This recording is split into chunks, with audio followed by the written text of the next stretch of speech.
Hello, English learners. Welcome back to English Pods. I am Leonardo. Whoa! Good morning, students. And I'm Elizabeth. Today, we are diving into something a little different, like really different. Different good or different, Oh, definitely different good. Today, we are exploring an essential topic for anyone looking to excel in English.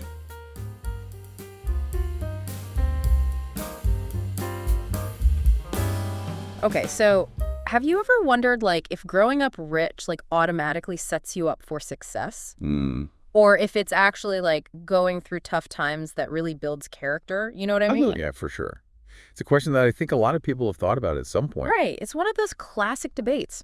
And we've got this super interesting article here called Rich or Poor Families, which is better for personal growth. Ooh, that's a good one. And let me tell you, it's got some seriously thought-provoking stuff in there, so get ready. I'm ready. All right. So obviously, we're not going to try to declare a winner here. Right. It's not about that. It's more about diving into both sides and seeing what we can learn from each, you know? What are the unique advantages and maybe even some downsides to each situation? Exactly. And then figuring out what really matters for personal growth no matter where you started out. Love it. Let's do it. All right. So let's start with the advantages, okay? Yeah. Imagine this. You grow up with access to the best schools, private tutors, amazing travel experiences. Okay, I'm picturing it. Doesn't that sound like it would give you a massive head start in life? Oh, absolutely. Yeah. I mean, affluent families often have the resources to provide incredible opportunities for their kids. Right. And think about it.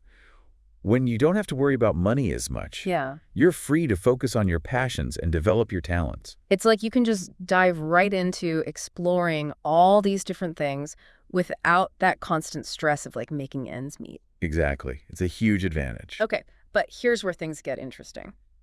What if those challenges, those things that might seem like obstacles at first, Yeah. what if those actually help you develop some really valuable skill? Oh, that's such an important point. Yeah. It's like that idea that sometimes our greatest strengths come from overcoming adversity. Right. So even if you don't have all those financial advantages growing up with certain limitations, can foster this incredible resilience. Resilience. Okay, I like that. You learn to adapt to solve problems creatively, to make the most of what you have.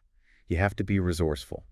It's like that saying, necessity is the mother of invention. Exactly. You're pushed to think outside the box and come up with solutions when resources are limited. So you're not just surviving, you're actually developing this mental toughness that can help you in all areas of life. Absolutely. And there's another aspect to this that I find really fascinating. It's empathy. Empathy. Okay, how so? Well, when you've experienced financial hardship firsthand, Yeah. you develop a deeper understanding of the struggles that others face. So it's not just about you, it's about being able to connect with others on a deeper level because you've been there too. Exactly. It's about recognizing the shared human experience and building compassion. I love that. So we've got wealth potentially offering a smoother path, more resources, and a lack of wealth, potentially fostering grit, resilience, and empathy. But as with anything, there are two sides to every coin, right? Oh, for sure. And I think exploring those less obvious sides is where things get really interesting. Because having money doesn't automatically equal happiness or guarantee personal growth, does it? Nope, not at all. And on the flip side, facing financial hardship presents very real challenges that can be incredibly difficult to overcome. So we need to be mindful of both of those realities as we dive deeper into this. Absolutely. It's all about nuance. Okay, so let's flip the script a bit. We've all heard that phrase, spoiled rich kid, right? Oh, yeah. But is that always fair? What are some of the potential downsides to growing up with wealth? Well, I think it's important to avoid stereotypes. Right. But it's true that sometimes affluence can create a sense of entitlement. Entitlement. When everything is handed to you, it can be harder to develop that inner drive to push yourself. Yeah, you might not have that same hunger to achieve something on your own. Exactly. And then there's the pressure to succeed, the weight of expectations from family and society. Ooh, yeah.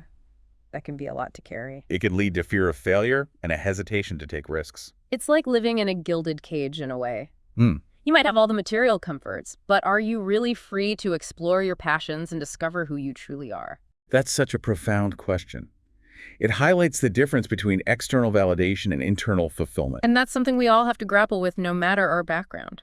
Absolutely. Okay, so now let's talk about those less visible challenges faced by people growing up with financial hardship. Right. We can't shy away from the reality of limited opportunities, right? Right. Access to good education, healthcare, even basic necessities can be a daily struggle. It's true. And that can create immense stress within families, impacting relationships and overall well-being. And then there's that cycle of poverty that we talked about earlier, which can be so hard to break free from. Yeah, it's a complex issue with deep roots in systemic inequalities. Okay. So we've touched on some of the advantages and disadvantages of both scenarios. Right. But now let's get to the heart of the matter. What are the factors that truly matter for personal growth, regardless of your financial background? That's a million-dollar question. It is. It's like we're trying to find the secret sauce, the ingredients that help us thrive no matter where we started out. I love that analogy because it really is about those fundamental elements that make us who we are. So it's not about the size of your house growing up, Right. but more about the strength of the foundation that was built inside it. Exactly. And at the core of that foundation is emotional support. Emotional support. Okay, so like having people who believe in you. Yes. Yeah. Having a nurturing environment where you feel loved, cared for, and encouraged, that's essential for building confidence and self-esteem. It's about having that safe space to explore, to make mistakes, to grow without being judged. Absolutely. It's about genuine human connection, feeling seen and valued for who you are, not for what you have or don't have. And that's something you can't buy at any price. Couldn't agree more. And let's not forget about strong values. Yeah. Those guiding principles that shape our choices and define our character. Like honesty, integrity, empathy, those things. Exactly. They act as our internal compass, guiding us through life's complexities. And those values often stem from our upbringing, right? Absolutely. Yeah. They're instilled in us from a young age, and they play a huge role in how we navigate the world. So they help us figure out what truly matters, what's worth striving for, and how we want to impact the world. Beautifully said. All right. So we've got emotional support, strong values. Now, what about opportunities to learn and grow? Does that always have to mean expensive private schools or fancy travel experiences? Not at all. It could be something as simple as having access to a library card, a supportive mentor, or even just the encouragement to be curious and try new things. So it's about fostering that love of learning in whatever way works for you. Exactly, whether it's through books, conversations, or just observing the world around us. It's about recognizing that learning is a lifelong journey, and every experience has the potential to teach us something. Couldn't agree more. Okay. So we've got emotional support, strong values, opportunities to learn.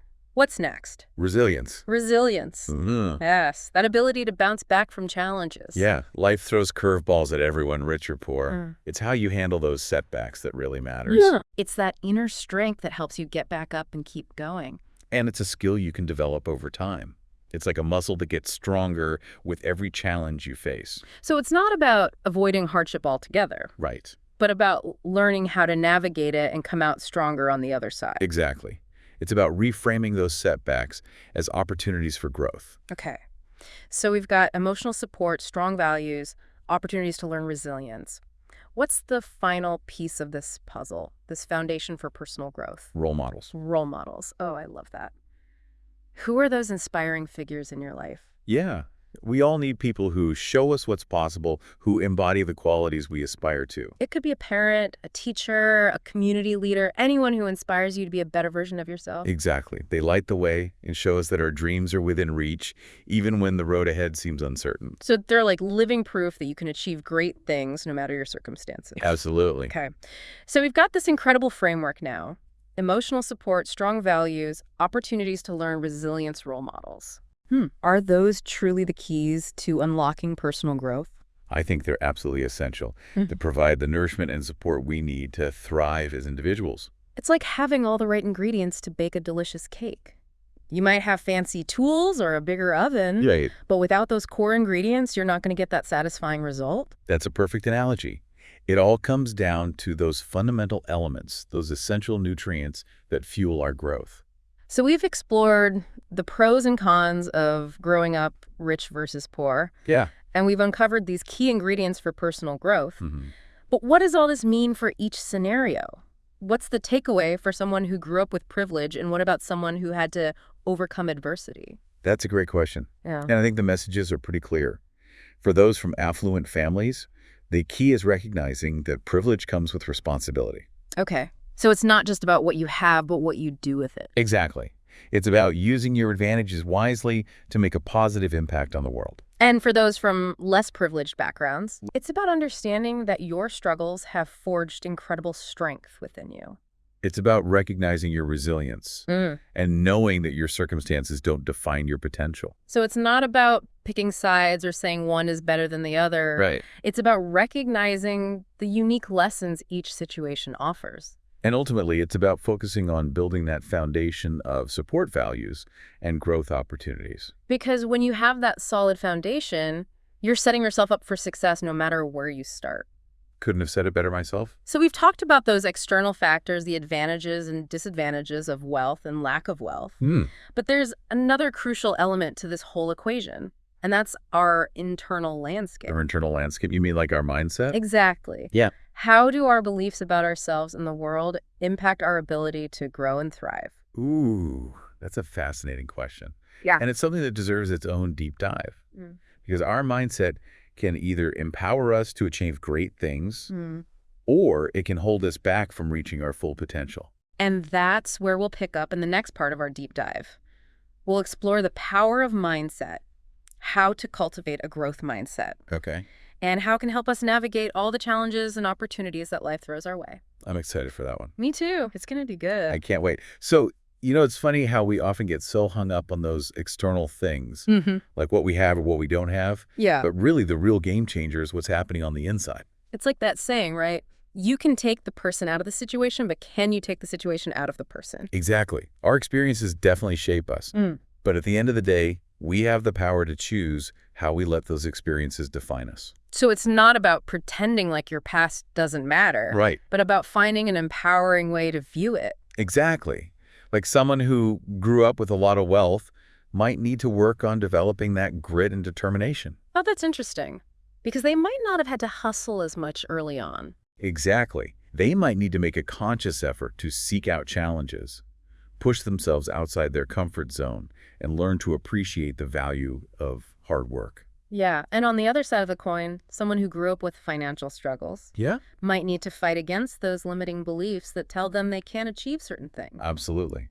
They might need to surround themselves with positive influences, find mentors who believe in them, and remind themselves that their past doesn't dictate their future. It's like they need to rewrite that internal story they're telling themselves. Yes, exactly.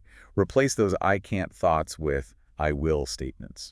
And that shift in mindset can be so powerful. It really can. It's like upgrading your operating system. Yeah. You suddenly have access to all these new possibilities. I love that analogy. It's like our mindset is the lens through which we see the world. Exactly. It affects how we interpret events, how resilient we are, and how willing we are to go after what we want. So whether you started out with advantages or disadvantages, cultivating that growth mindset, that belief that you can learn and evolve, that's crucial for personal growth. Absolutely. Yeah. It's the fuel that keeps us moving forward and helps us see challenges as stepping stones rather than roadblocks.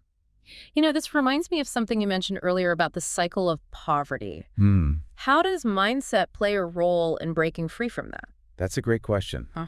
Because often the cycle of poverty goes hand in hand with these limiting beliefs. Oh, I see. People might start to believe that their circumstances are permanent, that they're stuck. It's like this invisible barrier that can be just as strong as any physical or economic obstacle. Exactly. And to break free from that, you need a shift in mindset. Yeah. You need to believe that a different future is possible. So it's about focusing on what you can control, taking those small steps forward, and celebrating every victory along the way. Yes. And that's where access to resources and support becomes so important. Okay, so things like mentorship programs, educational opportunities, even access to mental health resources. Exactly. Those things can be incredibly helpful in fostering that shift in mindset. It's like giving someone the tools and guidance they need to build their own ladder out of that cycle. Love that analogy. It's about empowering people to take ownership of their lives and create a better future. So we've established that mindset is powerful stuff. But how do we actually cultivate a growth mindset? Is it something you can learn, or are some people just born with it? Well, the good news is that a growth mindset can be developed and strengthened over time. It all starts with awareness, Awareness. becoming aware of your own thought patterns and noticing those limiting beliefs that might be holding you back. So pay attention to that inner voice that can sometimes be our harshest critic. Exactly. And then it's about consciously challenging those negative thoughts. Interesting. Ask yourself, is this belief really true? Is there evidence to support it? What's a more empowering way to look at this situation? So you're basically becoming a detective for your own mind. Exactly. You're questioning those assumptions and looking for alternative perspectives. And as you do that, you start to shift your mindset. Yes. It's like building a new mental muscle, the muscle of optimism and resilience. And like any muscle, it gets stronger with practice. Okay, so we've got to challenge those negative thoughts. Hmm. But what else can we do? Well, surrounding yourself with people who embody a growth mindset can make a big difference. Because their positivity and belief in you can be contagious. Exactly. It's like having a support system that reinforces those positive beliefs and encourages you to keep trying. I love that. And what about finding mentors or role models, people who have already achieved what you aspire to? Oh, that's a fantastic idea. Learning from their experiences and seeing things from their perspective can be so valuable. So it's not just about positive thinking. It's about actively challenging those limiting beliefs, surrounding yourself with supportive people, and learning from those who have walked the path before you. Exactly. And as you do those things, you'll discover that you're capable of so much more than you ever thought possible. It's like unlocking this hidden potential within yourself that was always there, just waiting to be unleashed.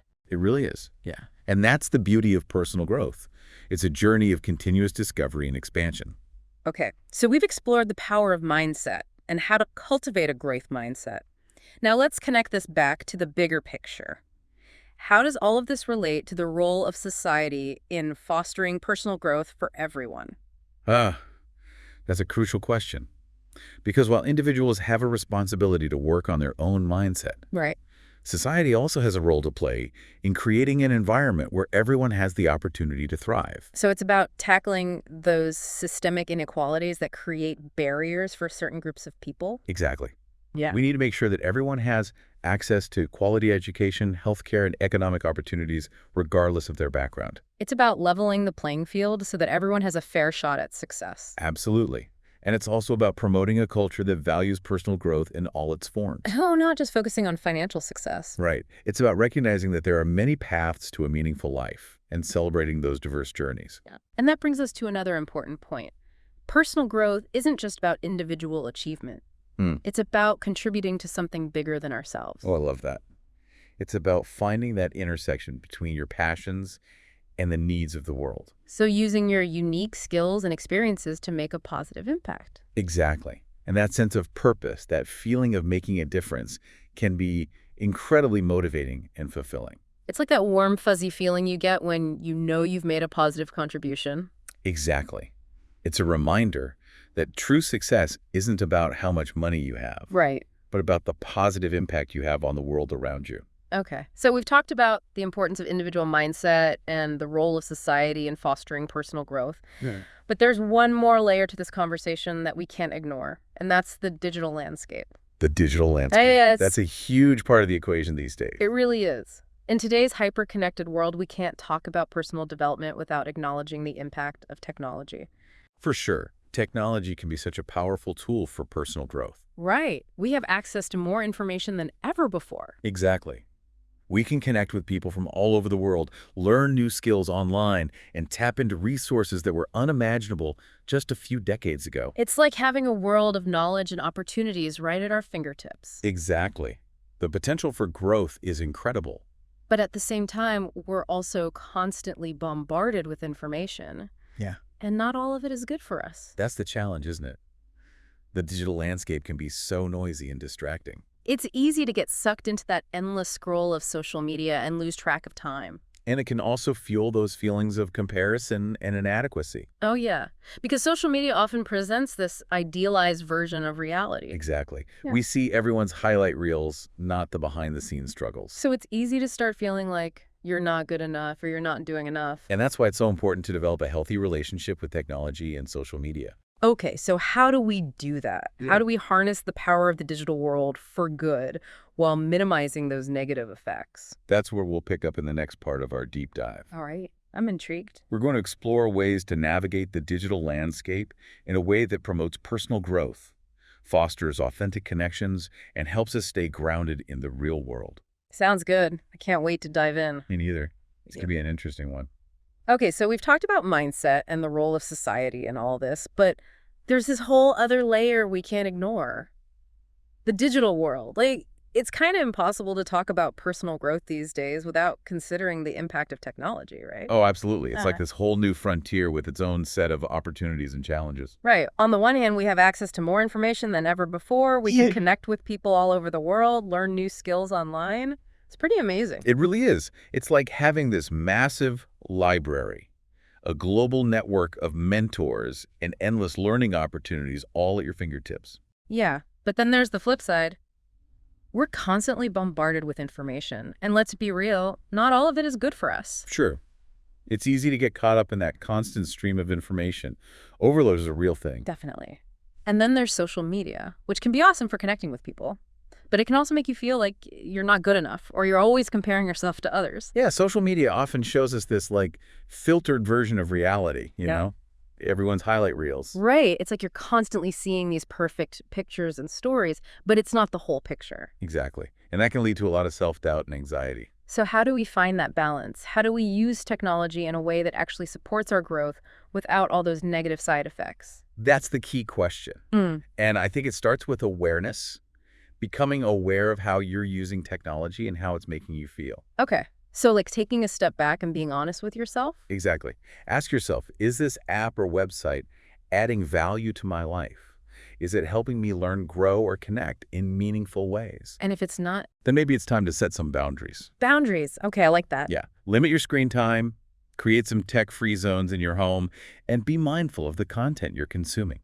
It's like creating a healthy digital diet. Exactly. You want to nourish your mind, not just fill it with junk. So maybe unfollow those accounts that make you feel bad and follow ones that inspire you. Exactly. And don't be afraid to disconnect completely every now and then. Yeah, like a digital detox. Yes, spend time in nature, engage in hobbies that you love, connect with people face to face. It's about remembering that real life is happening offline. Absolutely. And we can also use technology as a tool for learning and growth. Right, of course. Yeah. There are so many amazing online courses, virtual communities, and even online coaching programs that can help you develop new skills and pursue your passions. So it's not just about passively consuming content, it's about actively engaging with it and using it to learn and grow. Exactly. I think the key takeaway here is that technology is a tool.